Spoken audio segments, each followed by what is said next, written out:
ഞാൻ വിചാരിച്ചു എന്റെ മുകളിലിരിക്കുന്നു. ഔട്ട് ഹൗസിലെ പുതിയ താമസക്കാരാ.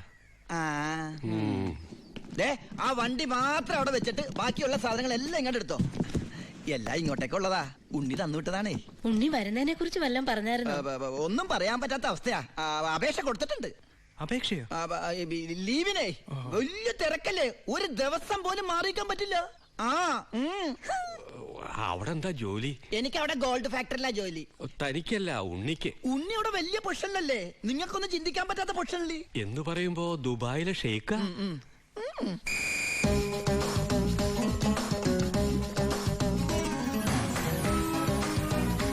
അസ്സലാമലൈക്കും.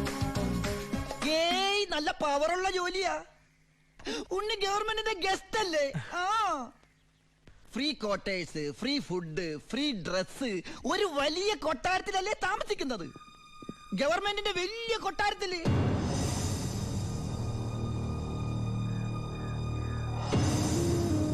ആ കൊട്ടാരത്തിൽ പ്രവേശിക്കാൻ സ്പെഷ്യൽ പെർമിഷൻ വേണം. സദാസമയം പോലീസ് പ്രൊട്ടക്ഷൻ. ഉറങ്ങുമ്പോ പോലും പോലീസ് കാവൽ. ക്ഷവരം ചെയ്യാൻ പോലും സർക്കാരിന്റെ ബാല്യക്കാരാ.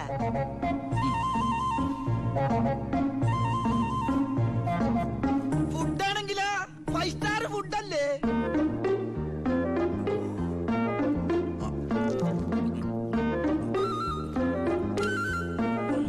ചിക്കൻ വേണോ, മട്ടൻ വേണോ, ഡക്ക് വേണോ? ഓ, ഇങ്ങനെ ഒരു മകനെ കിട്ടിയ അമ്മ ഭാഗ്യവതിയാണ് അമ്മേ.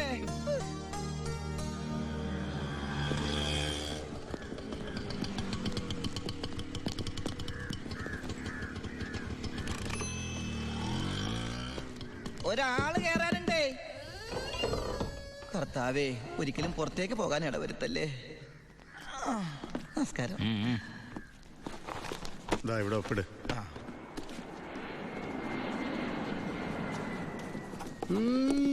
ഇതാരപ്പാടാ? എന്റെ അപ്പന്റെ ഒപ്പ. അപ്പം മരിച്ചപ്പോ എനിക്ക് തന്നതാ. മതി മതി മതി. ഈ സാധനങ്ങളൊക്കെ സ്റ്റോറി കൊണ്ട് ഏൽപ്പിച്ച് ഡ്രസ് മാറി സെല്ലോട്ട്. ഞാനിപ്പ ഡീസന്റ് ആയി സാറേ. ഇതെന്റെ പേഴ്സല്ലേ? അതല്ലേ പറഞ്ഞ ഞാൻ ഡീസന്റ് ആയിരുന്നു. പോണ വഴിക്ക് പോലീസ് വിളിച്ചാ കൊടുക്കാൻ ഒന്നും എന്റെ ഉണ്ടായിരുന്നില്ല. തുറന്നു നോക്കിയപ്പോ അതിന്റെ അകത്തും ഒന്നുമില്ല. ഇപ്പൊ ഇതിനകത്ത് വല്ല ഉണ്ടടാ? തുറന്നു നോക്ക്. പറഞ്ഞു, നിന്നെ പോലെ നല്ല കള്ളന്മാർ ഇപ്പൊ ഇല്ല. സാർ എന്നെ പുകട്ടരുത്, ഞാൻ പെരുങ്കള്ളനാകും. അകത്തോട്ട് പോടാ. ഈ പരോള് കഴിഞ്ഞു വന്ന വഴി ഞാൻ മറന്നു.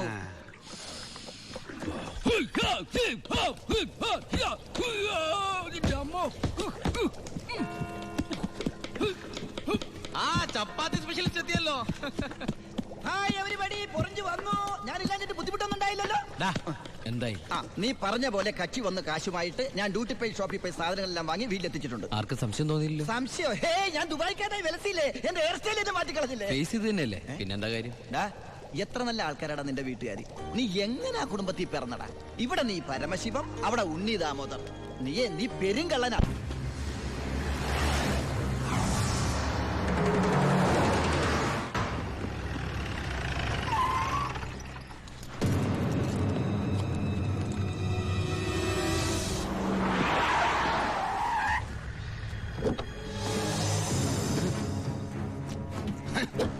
നീ വിഷമിക്കണ്ട മോനെ.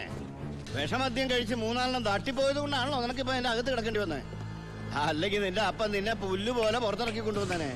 നിനക്ക് ഇവിടെ യാതൊരു ബുദ്ധിമുട്ടും ഉണ്ടാകില്ല. അതിനുള്ള ഏർപ്പാടൊക്കെ ഞാൻ ചെയ്തിട്ടുണ്ട്. നമ്മൾ ഇത് എത്ര ജയില് കണ്ടിരിക്കുന്നടാ. അപ്പഴേ സാറേ, സൂപ്രണ്ട് സാറിനോടൊന്ന് പറഞ്ഞേക്കണം, എവൻ ജിന്നാടമർക്കിയുടെ മോനാണെന്ന്. ആടാ മോനെ, കുറച്ച് ദിവസം കഴിയുമ്പോ നിന്നെ ഞാൻ ഹോസ്പിറ്റലിലോട്ട് മാറ്റിച്ചോളാം.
സ്റ്റേഷനിലേക്ക്.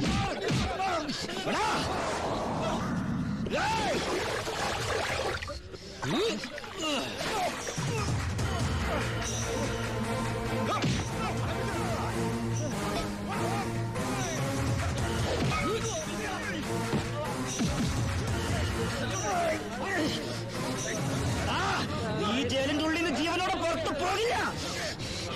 നിന്നെ കൊല്ലും ഞാൻ. നീ കരുതിരുന്നോ?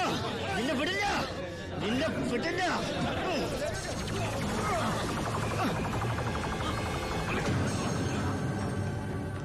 Paramasivam, sorry sir. എന്റെ മുമ്പിൽ വെച്ചാണ് അഭ്യാസം. പരോളിന് അപേക്ഷ കൊടുത്തിട്ടില്ല. എന്താണ് അവനോട്ട് ഇടപാട്? ഓൾ കേരള ക്രിമിനൽസ് അസോസിയേഷനിൽ അവനും മെമ്പറല്ലേ സാറേ? ഇടപാട് കാണാതിരിക്കൂ. ഛേ, മേത്തൊക്കെ സാമ്പാർ പോയി. ഇതിൽ ചോറും കൂടി വിളമ്പട്ടെ സാറേ? 2 പപ്പടം കൂടി തടാ, പൊടിച്ചു കളഞ്ഞ ഞാൻ. ആരാ ചോറ് വെച്ചത്? പപ്പട ഇല്ലെന്ന് അറിയില്ലേ? മതിയടാ. മതിയെങ്കിൽ മാറ്. അവൻ എന്തിനാടാ നിന്നെ ചവിട്ടിയത്? അവനെന്നെ ചവിട്ടാൻ തോന്നിയിട്ടുണ്ടാവും. അപ്പൊ അവൻ എന്നെ ചവിട്ടാൻ തോന്നിയില്ലല്ലോ. അതിന് നീയല്ലല്ലോ അവന്റെ ഏട്ടനെ കൊന്നത്. നീ ഒരാളെ കൊന്നു എനിക്ക് വിശ്വസിക്കാനാവുന്നില്ല. കേട്ടുമടുത്തിട്ടുള്ള സാധാരണ പ്രശ്നം തന്നെ എന്റേത്. പക്ഷേ ഒരു നോർമൽ ആൾക്കുണ്ടാകാവുന്ന ഏറ്റവും വലിയ പ്രശ്നം സാമ്പത്തിക ബാധ്യത. കടം കൊണ്ട് നിൽക്കക്കള്ളിയില്ലാതെ ആത്മഹത്യയുടെ വക്കത്തെത്തി എന്റെ കുടുംബത്തെ എങ്ങനെയെങ്കിലും രക്ഷിക്കണമെന്ന ഉദ്ദേശത്തോടെ ഞാൻ നാട് വിടാൻ തീരുമാനിച്ചു. ഒരു രാത്രി എങ്ങോട്ട് പോണെന്നറിയാതെ നാഷണൽ ഹൈവേയിൽ ഞാൻ അങ്ങനെ നിന്നു. ഈ സമയം ദൂരെ നിന്ന് ദേവദൂതനെ പോലെ ഒരു ടാങ്കർ ലോറി വരുന്നത് ഞാൻ കണ്ടു. ദൈവം തോന്നിപ്പിച്ചാണോന്നറിയില്ല, ആ ഡ്രൈവർ വണ്ടി നിർത്തി. ഞാനും കൂടി പോന്നോട്ടെ? എങ്ങോട്ട്? അങ്ങനെ ഇന്ന സ്ഥലമൊന്നുമില്ല, എവിടം വരെ പോണു അവിടം വരെ. ഓ അവിടെ കയറ്. സോറി.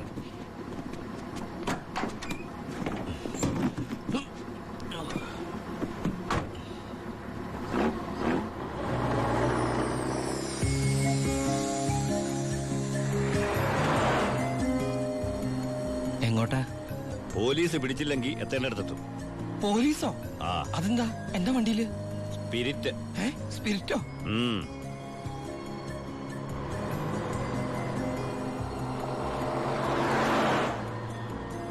ഇതൊക്കെ ഒറ്റയ്ക്ക് ഉണ്ടാവാൻ പേടിയില്ലേ? ഒറ്റയ്ക്ക് കൊണ്ടുപോകുന്ന അതിന്റെ സുഖം. പോലീസ് പിടിച്ചാൽ എന്നെ മാത്രം നോക്കിയാൽ മതിയല്ലോ. അപ്പൊ ഈ പോണ വഴിക്ക് പോലീസ് പിടിച്ച എന്റെ കാര്യവും? അത് പോലീസുകാർ നോക്കിക്കോട്ടെ. നിന്നെ പിടിച്ച എനിക്കെന്താ? നിനക്ക് എന്നെ കുറിച്ച് ഒന്നും അറിയില്ല, എന്റെ പേര് പോലും. എന്താ ബായുടെ പേര്? അത് വേണ്ട. എന്നാലും പറ ബായ്. നീ ഇപ്പൊ എന്താ വിളിച്ചത്? ബായ്. ഭായ്, അത് തന്നെ വിളിച്ചാ മതി.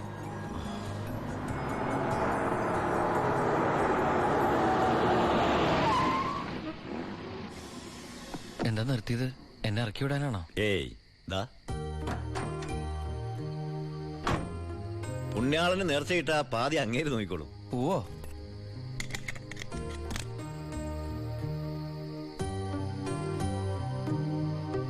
എന്റെ പുണ്യാള, നേർച്ചിടാനായിട്ട് എന്റെ കയ്യിലൊന്നുമില്ല. എന്നെ മുഴുവനായിട്ട് കാത്തോളണേ.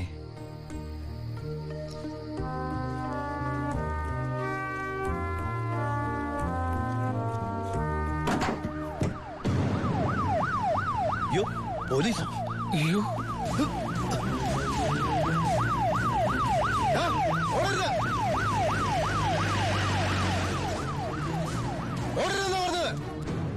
നീ എന്നതാടായി പറയുന്നത്? ലോഡ് പോലീസ് പിടിച്ചെന്നു. അതേ മുതലാളി, ഞാൻ ഓടി രക്ഷപ്പെട്ടതാ. ഇതിലെന്തോ ചതിയുണ്ട് ചേട്ടായി. കൊച്ചു മുതലാളി എന്നെ സംശയിക്കരുത്. വർഷം കുറെ ആയില്ലേ ഞാൻ നിങ്ങളുടെ കൂടെ ആയിട്ട്. എത്ര വർഷമായാലും നീ കള്ളപ്പണിയല്ലേ ചെയ്യണത്? കള്ളൻ എന്നും കള്ളൻ തന്നെയാടാ. ഇതേ ലക്ഷങ്ങളുടെ ഏർപ്പാടാ. ബേബി കുഞ്ഞേ, ചേട്ടോ, ചേട്ടാ സത്യം പറ, ഞങ്ങളുടെ ലോറിയിലൂടെ എങ്ങോട്ടാ മറിച്ചു വിറ്റത്? ഇയാളുടെ മോന്ത കണ്ടാലറിയാം 10 കാശ് കയ്യിൽ കിട്ടിയിട്ടുണ്ടെന്ന്. നമുക്ക് പോലീസ് പരാതിപ്പെടാൻ പറ്റില്ലല്ലോ, സംഗതി സ്പിരിറ്റ് അല്ലേ. ഇവനെ കൊണ്ട് സത്യം ഞാൻ പറയിപ്പിക്കാം. പറയടോ. ഞാൻ പറഞ്ഞത് സത്യമാണ്. നീ പറയില്ലല്ലേ? പറയടോ, ലോഡ് ആർക്കാ നീ മറിച്ചു വിറ്റത്? കുഞ്ഞേ,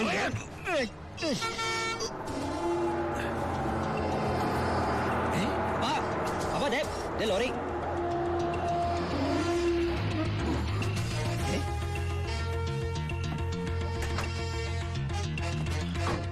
നല്ല ആളാട്ടാ. പോലീസിനെ കണ്ടപ്പോ ബായ് എന്തൊരു ഓട്ടോ ഓടിയത്. ഞാനാണെങ്കി പേടിച്ചും പോയി. പിന്നെ RC ബുക്കിൽ അഡ്രസ് അപ്പൊ ഒരു കണക്കിന് വണ്ടി ഇവിടെ എത്തിച്ച്. എനിക്കാണെങ്കി കാറൊക്കെ ഓടിച്ചുള്ള ചെറിയ പരിചയമുള്ളേ. എന്തൊരു പാട ഈ പണ്ടാറ് ഓടിക്കാനായിട്ട്. എന്റെ പുണ്യാളം കൊണ്ടുവന്നാ ഇവനെ. ഇത്രയും കാലം ജീവൻ പണയം വെച്ച് കൂടെ നിന്നിട്ടും നിങ്ങൾക്ക് ആർക്കും എന്നെ മനസ്സിലായില്ല. ചെയ്യുന്നത് കള്ളപ്പണിയാണെങ്കിലും അതൊരു സത്യമുണ്ടെന്ന് വിശ്വസിക്കുന്നവനാ ഞാൻ. ഇനി ഞാൻ നിങ്ങളോട് വന്നാൽ ശരിയാവില്ല. ഞാൻ പറഞ്ഞോട്ടെ, എന്നെ കൊണ്ട് കുറെ ഉണ്ടാക്കിയില്ലേ, ഇനി ഒറ്റയ്ക്ക് കൂടെ ഉണ്ടാക്കിയാ മതി. എടാ ചാണ്ടിച്ച. അപ്പാ ഇയാള് പോണേ പോട്ടപ്പാ, ഇയാളെ ചത്ത നമ്മള് ബിസിനസ് ചെയ്യില്ലേ.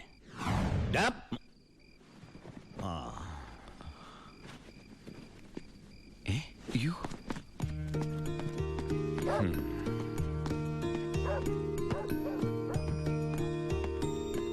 നീ എങ്ങോട്ടാ? ബായി എങ്ങോട്ടാ? എങ്ങോട്ടെങ്കിലും. എന്നാ ഞാനും എങ്ങോട്ടെങ്കിലും. വാ. ബായി സത്യമുള്ളവനാണെന്ന് എനിക്ക് തോന്നി. ഞാൻ അയാളുടെ കൂടെ കൂടി. ബായിക്ക് ഭാര്യയുണ്ട്, മകനുണ്ട്. മകനെന്ന് പറഞ്ഞ ബായിക്ക് ജീവനാ. ശിവന് കുറച്ച് ചോറിട്ടോടടി. ശിവനല്ല, ഉണ്ണി. ചോറ് വേണ്ട, അതിന് പകരം പപ്പടം എടുത്തോളാം. നമ്മുടെ പരമശിവത്തിന്റെ നല്ല ഛായയില്ലടി ഇവന്. എനിക്കും കണ്ടപ്പോഴേ തോന്നി. ആരാ ഈ പരമശിവം? പണ്ട് ലോറി താവളത്തിൽ നിന്ന് കിട്ടിയതാ അവനെ. പിന്നീട് എനിക്ക് എന്റെ സ്വന്തം അനിയനെ പോലെയായി. 4 കൊല്ലം മുമ്പ് ഒരു ലോറി ആക്സിഡന്റിൽ അവൻ. ഇന്ന് വഴിയോരത്ത് നീ നിൽക്കണ കണ്ടപ്പോ ഞാൻ അവനെ ഓർത്തുപോയി. അതാ നിർത്തിയത്. എന്നെ ആ അനിയനായിട്ട് കണ്ടൂടെ? അതിനെന്താടാ ശിവ? ശിവനല്ല, ഉണ്ണി. എനിക്ക് നീ ശിവൻ തന്നെയാ. അങ്ങനെ ഉണ്ണി എന്ന ഞാൻ ബായിക്ക് ശിവനായി. ബായിക്ക് ഈ പരിപാടി സ്വന്തമായിട്ട് തുടങ്ങിക്കൂടെ? നീ വിചാരിക്കും പോലെ അത്ര നിസാരമല്ല കാര്യങ്ങള്.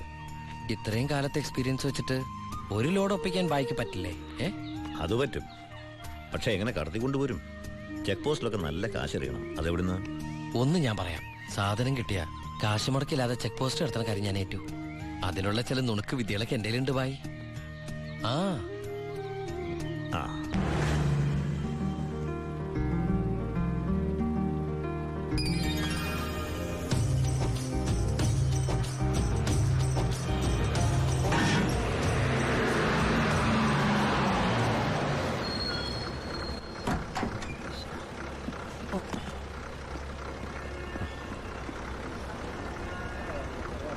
സാറേ, വണ്ടി. എന്താണ് വണ്ടിയില്? ഐസാണ് സാറേ. കുറിപ്പേ കയറി പരിശോധിക്കും സാർ.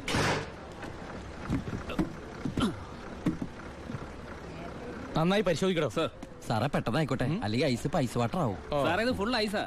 അടച്ചേക്ക്. ഓ ചാടിക്കോ ചാടിക്കോ, അല്ലെങ്കിൽ ഐസാവും.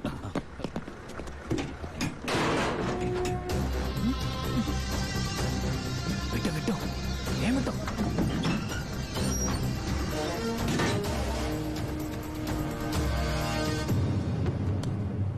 പെട്ടെന്നാവട്ടെ. ശിവ. എന്റെ പുണ്യാളച്ചോ, നീ ഇങ്ങ് എത്തുന്നത് വരെ ഞാൻ മുള്ളേ നിൽക്കായിരുന്നു.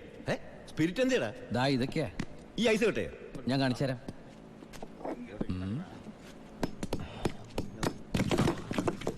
ദാ ഒറിജിനൽ സ്പിരിറ്റ്.